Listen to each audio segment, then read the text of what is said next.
won. If Washington wins, it's fun. She's from the area. If Dallas wins, they're going to bring Fud to play with, obviously, Paige. If Minnesota wins, I think they go Miles with the point. If Seattle wins, they go with Miles, and the same thing with Chicago. Betting above the rim. Only on SportsGrid.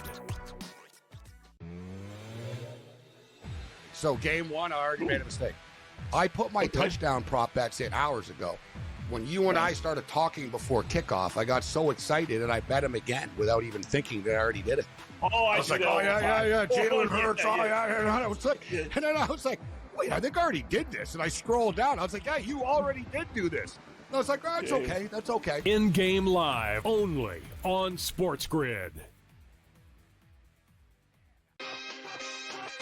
I'd give them no excuses for the mistakes that Lamar and that team made when they played Buffalo in the playoffs last year. But I do think they've done enough to improve the team in the offseason. I think the offense was way better. The defensive line and the offensive line played really well in the back half of the year last year. Almost all of that talent is back. And I think the Ravens are going to be right there. Game time decisions, only on SportsGrid. To your point, Craig, if anybody else is able to make a dent, it'll have to happen now. ESPN has had about 3% market share. Their goal is to get to 10% by next year. So if they can't make a big push this year and really see a lot of the new features that they put on their apps, a lot of the integrations with ESPN fantasy products, with ESPN, flagship products across the board, if those don't pay off soon this football season, it might be curtains for them. Newswire, only on SportsGrid.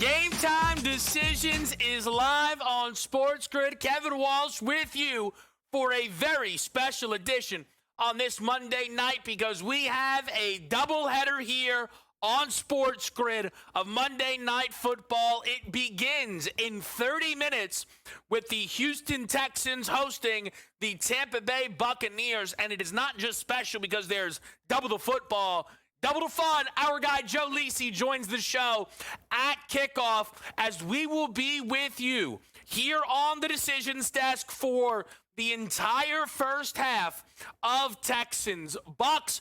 Your in-game live crew, both Gabriel Morency and Scott Wetzel, will take over for the second half of Houston-Tampa Bay, leading into Raiders-Chargers. The two Monday night games are certainly the central focus for us here on the show. Houston, a 2.5-point favorite. Total in this one right now is 42.5. The Texans, seeing their status as AFC South favorites, taken away. That now belonging to the Indianapolis Colts, the 2-0 Daniel Jones-led Indianapolis Colts. A win for the Texans will certainly close that gap, if not put them back in front. But the Jaguars look a part of that race as well. A tight one in the AFC South. In the NFC South, Tampa Bay, with a win, could potentially join a short list of teams at minus 200 or better to win their division. Buffalo checks in, Super Bowl favorites. Philadelphia checks in, Super Bowl champions. The Ravens check in large part due to the injury to Joe Burrow. We'll talk more about that momentarily, but Tampa Bay could join that class with a win tonight. Usually big favorites in the division include the Kansas City Chiefs. That is not the case, though, as KC is no longer favored to win the AFC West. It is the Los Angeles Chargers. The Chargers tonight, a 3.5-point road favorite against the Vegas Raiders, who currently have the last placed odds in this division. Vegas, though, with a win tonight, would be the only 2-0 team in the AFC West. That market would move quite a bit. A field goal and a half spread total in this one right now, 46.5. How the Chargers jumped the Chiefs started with the Week 1 upset in Brazil over Kansas City. but it was added on to. It was multiplied. It shifted a little bit more due to a Super Bowl rematch that went the same way as the Super Bowl did. The Eagles beating the Kansas City Chiefs 20-17 on Sunday, where Philadelphia, I think, could firmly now say they have the Chiefs' number. But really, what does that matter? The likelihood of the Eagles and the Chiefs meeting in the Super Bowl again is very, very low. It is lower than even the odds would tell you, because it would be KC getting to a fourth straight Super Bowl, Philadelphia getting to a second straight Super Bowl, and also Kansas City overcoming an 0-2 deficit. We've not seen a team lose the Super Bowl, start 0-2, and then make it back to the Super Bowl. And for the Chiefs, the concerns are real. At some point, you expect Rashee Rice and Hollywood Brown to be out there. But this is a 6-game suspension for Rashee Rice. And I still feel like Hollywood Brown, Xavier Worthy. I still feel like Xavier Worthy being out there within the month is a bit rich. The next 4 games for KC. At the Giants on Sunday night, those lines aren't out and available. It's over a field goal. Home against the Baltimore Ravens. Spoiler for everybody who bet Mahomes this week as a home dog. You're going to get that opportunity again. The Ravens will be favored in Arrowhead, barring some massive injury. If the Eagles were, the Ravens will be. That's just how Baltimore is booked. A road game against a Jacksonville team that is no slouch, albeit a collapse against Cincinnati. And then hosting the Detroit Lions, who bounced back quite a bit against the Chicago Bears on Sunday. The Bears, again, one of the storylines from Sunday. But the headlines today around the National Football League, quarterbacks. Injuries to this position. J.J. McCarthy struggled on Sunday night against Atlanta and is now going to be out for potentially as much of the next month. 11 of 21, 158 yards, no touchdowns, and an interception. J.J. McCarthy was sacked 6 times by the Falcons defense and seemingly in the process suffered a high ankle sprain. Carson Wentz will get the job in Minnesota for the next 2 to 4 weeks. Here's the question I put to the people. Based on what you've seen through 8 quarters of J.J. McCarthy, can Carson Wentz keep this job if he plays well over the next month? I say yes, which makes Minnesota fascinating in the futures market and how they are ultimately going to be priced.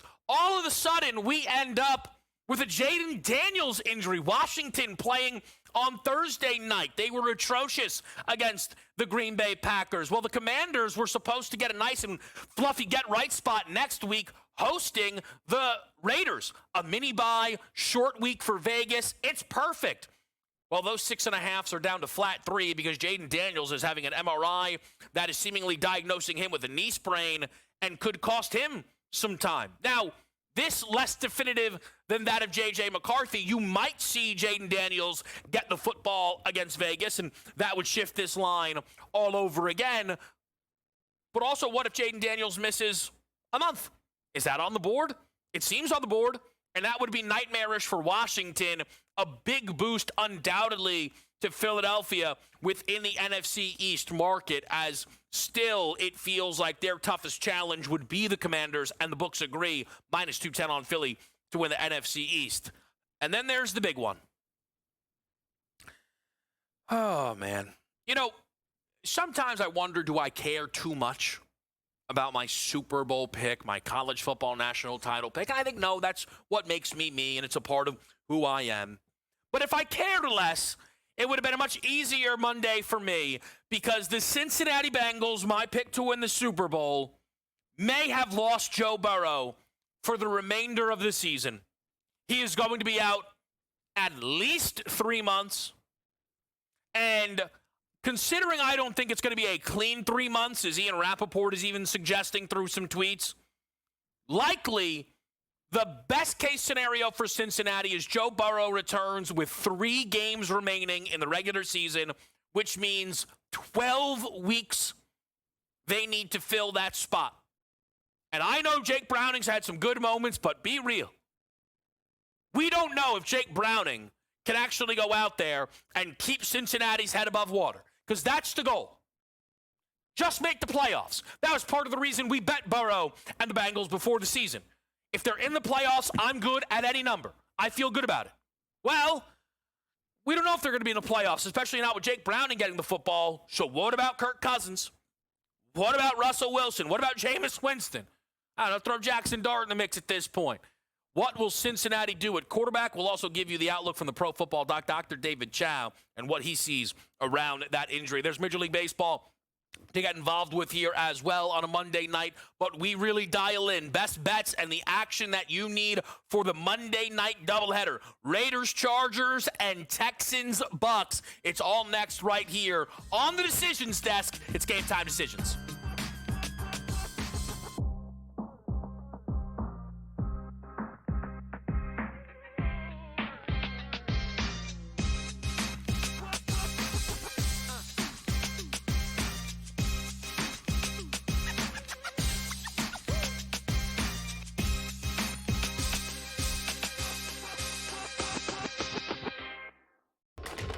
Enter into the magical world of McLuck.com, where even the smallest of spins can win real cash prizes. Adventure into over 1,000 of the best Vegas-style slot games. So what are you waiting for? Unlock your free welcome offer today. Join the fun where winners play and players win. Donnie, the season is 6 months, 5 if you check out in September. You're going to have a bad month. The Yankees had a horrible month, that is true. But beyond that, their regular season looks okay. They're going to win their 90 games or maybe a little bit more and get to the postseason. What is everybody freaking out about? Everybody freaks out. The Yankee tax and the Yankee fan tax as well, where every single season you enter into the equation going like, it's championship or bust. Newswire, only on SportsGrid. Remember these names: AZ Fudd, Olivia Miles, Lauren Betts. Depending on who wins that lottery, that's going to depend on who goes one. If Washington wins, it's Fudd. She's from the area. If Dallas wins, they're going to bring Fudd to play with, obviously, Paige. If Minnesota wins, I think they go Miles with the point. If Seattle wins, they go with Miles, and the same thing with Chicago. Betting above the rim, only on SportsGrid.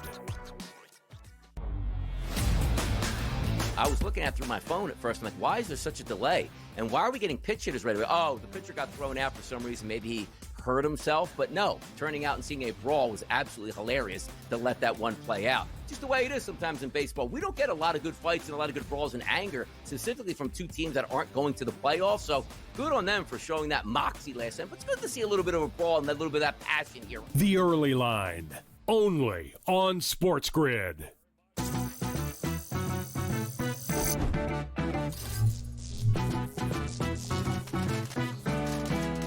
Did you know sportsbooks tend to draw up tighter bet lines for events that get even more bettors, like championship games or major matchups? My tip, try betting on less popular sports. You might have a better shot at beating those odds. Now, go get lucky. See you in Las Vegas. Let's get lucky.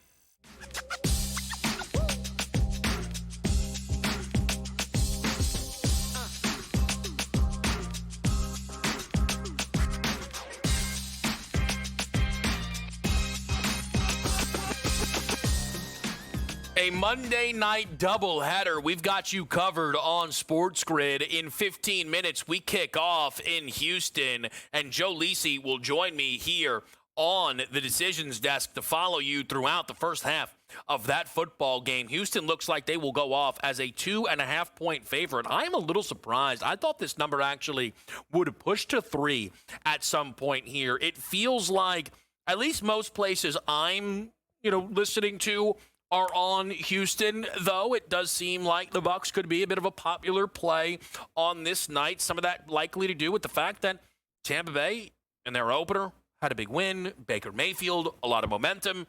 And the Texans' offense is still struggling to inspire.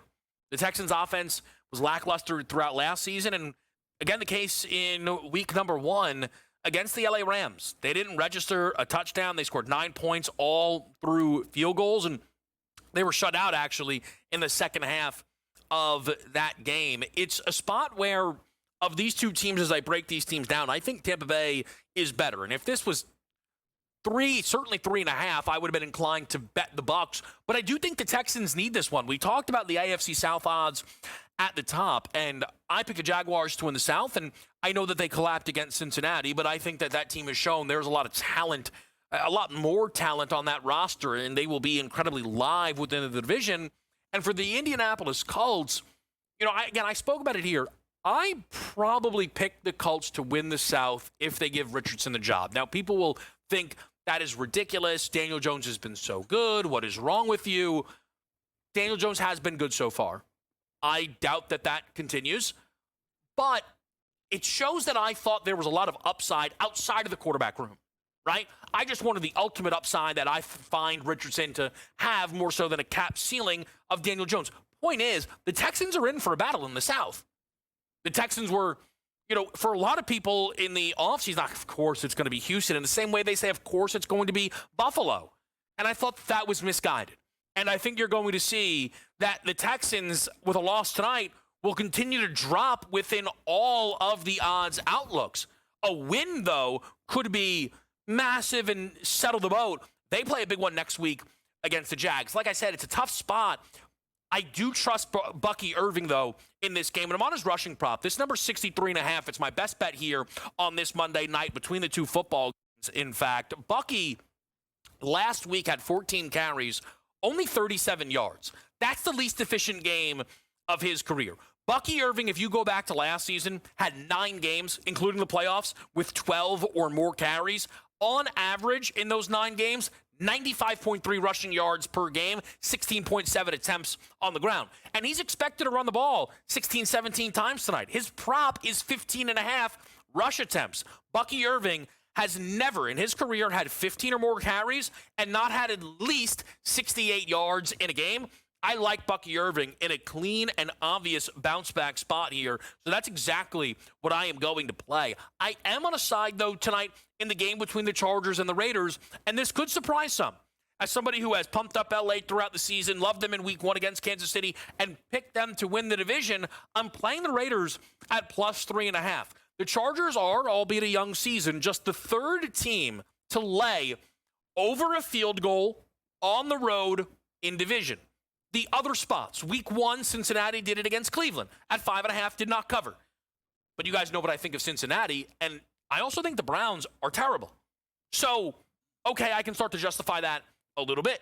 Then the Buffalo Bills did it on Sunday against the Jets. Mind you, a number that actually dropped all the way down to 5.5. Buffalo Super Bowl favorites.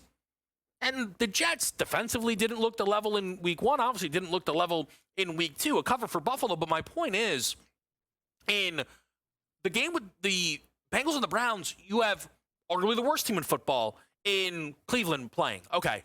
In the game between the Bills and the Jets, you have arguably the best team in football in Buffalo playing. Okay. We don't have that here in Chargers-Raiders. I think the Chargers are good. I think the Chargers actually could be the 1 seed. I still don't think that means that they are, at any point, really going to creep into Super Bowl favorite status. And while the Raiders defensively don't inspire a ton of confidence in me, they played well enough in week number 1, and they're not awful. They're going to be competitive. They just have too many things going for them to not be competitive, whether that be good skill position players like superstar Brock Bowers, Jacoby Myers, who's underrated, Ashton Genty, the rookie, an improved at quarterback position like Geno Smith, and an improved head coach, of course, in Pete Carroll.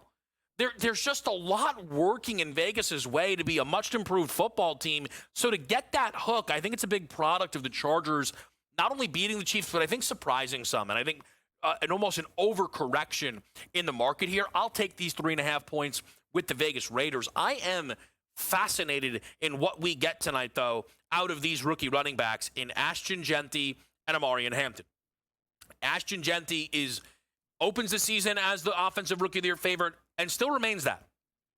A touchdown and a win, I think, did a lot of work for Genty. That paired with Cam Ward is 0-2, still actually hasn't been able to throw for 200 yards. That's going to be holding off. Tyler Ward is gaining in the market massively as the Colts win, and he produces that tracks. And that Gabuka, who will be featured in game number 1, had multiple touchdown passes. He's going to get involved as well. Teteroa McMillan looks great for the Panthers.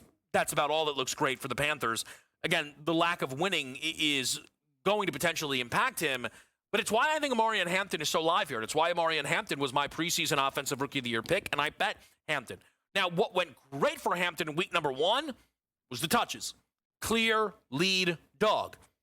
He's not efficient enough on those touches. 15 carries, only turned into 48 yards. Did have a couple of catches, which was fine and all. But Amarian Hampton tonight needs to be able to make do on a legitimate workload, assuming he still gets it here against the Raiders defense again, bowed up in week number 1.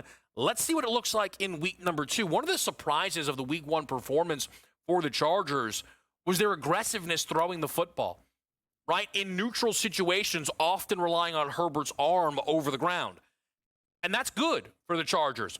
But you're going to see an adjustment, I think, tonight from the Raiders. They're not going to be stacking the box time and time again. Certainly could make hay for Hampton. I'll be looking for alts and game specials around these two rookie backs where you have the Offensive Rookie of the Year favorite and my pick to win Offensive Rookie of the Year. We will talk a little bit about everything around the NFL in our upcoming segment and a peek quickly at the Major League Baseball board as we get ready for the Monday night doubleheader on SportsGrid.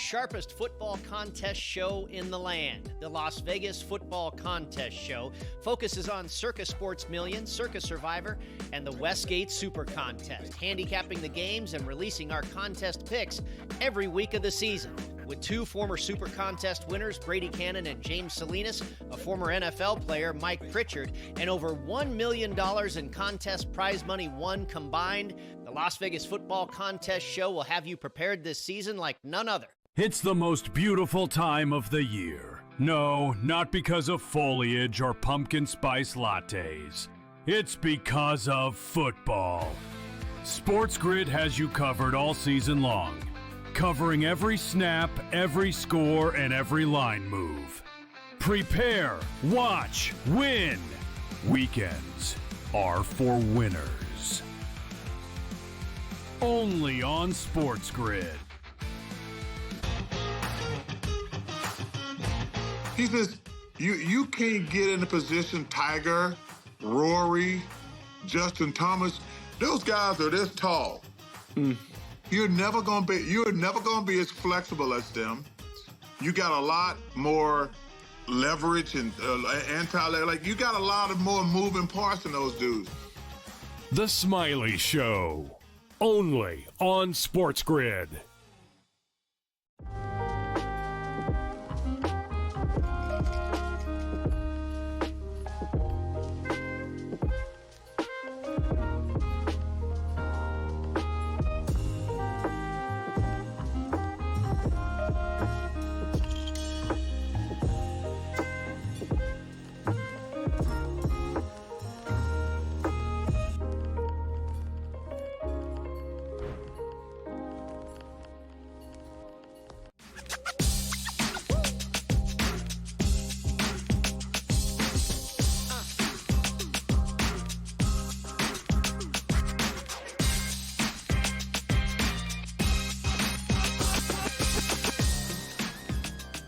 Game time decisions right here on SportsGrid. Just quickly, the Major League Baseball board with a couple of live. What's important tonight? What really matters? You do have the Yankees going on the road against the Minnesota Twins. Carlos Rodon gets the baseball. Yankees are a little bit under minus 200 right now to win that baseball game. They're still a part of this AL wildcard race. Likely, it's going to be hard for them to catch Toronto or Boston. That is really when you talk about the top of that division. And then on the National League side of it, you get a potential NLCS preview, the top 2 favorites to not just win the NL, but the World Series, late night Dodgers, Phillies. That's certainly something you're going to be keeping your eye on. But if you're interested in this NL wildcard race, both the Giants and Reds in action. Arizona with Zach Gallen favored to beat the Giants tonight at home. The Reds game close to pick on the road against St. Louis. I will just say, as somebody who has been following this race very, very closely, because of Cincinnati, I feel like following it through the Cincinnati lens is what allows me to not realize at first that Arizona's actually in front of Cincinnati. And that makes it a big game for Arizona tonight. I know the Mets can't really get out of their own way, but we've been saying it now for a month here on the show. The saving grace for the Mets is the teams beneath them just aren't that good. The Cincinnati Reds, what all year hadn't been swept.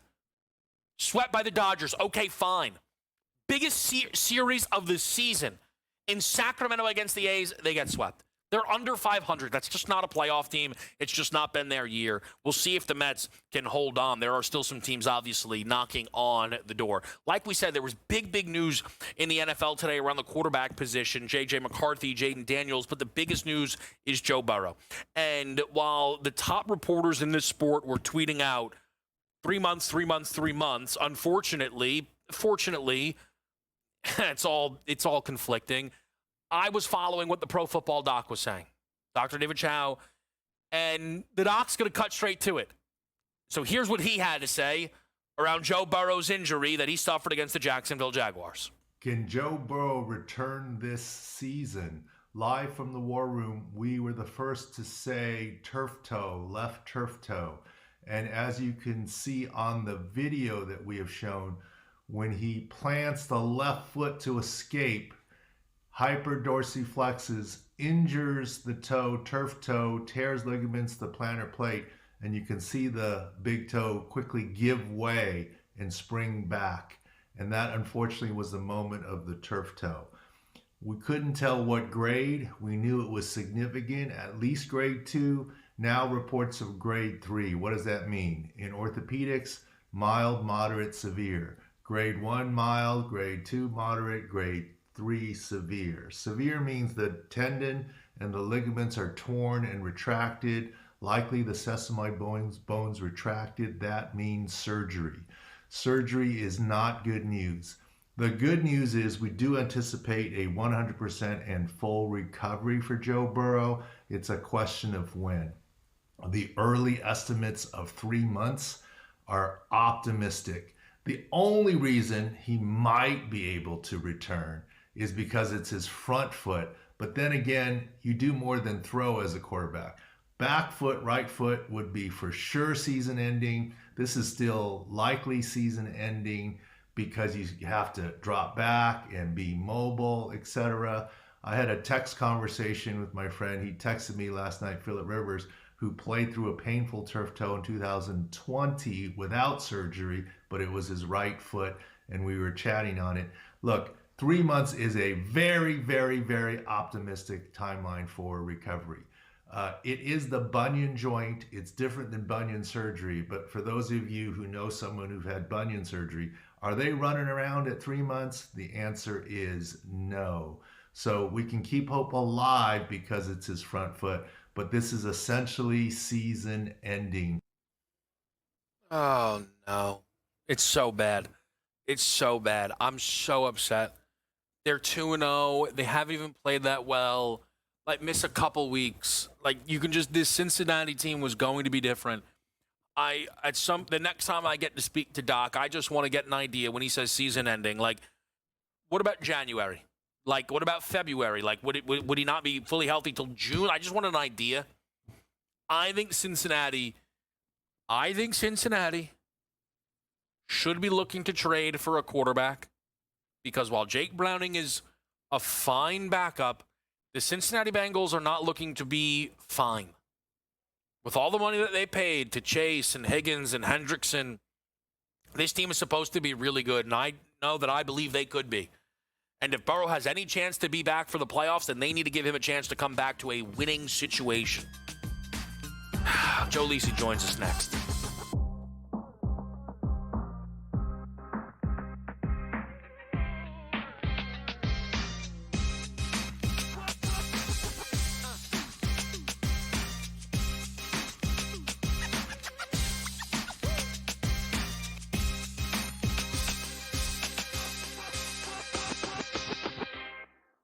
sharpest football contest show in the land. The Las Vegas Football Contest Show focuses on Circus Sports Million, Circus Survivor, and the Westgate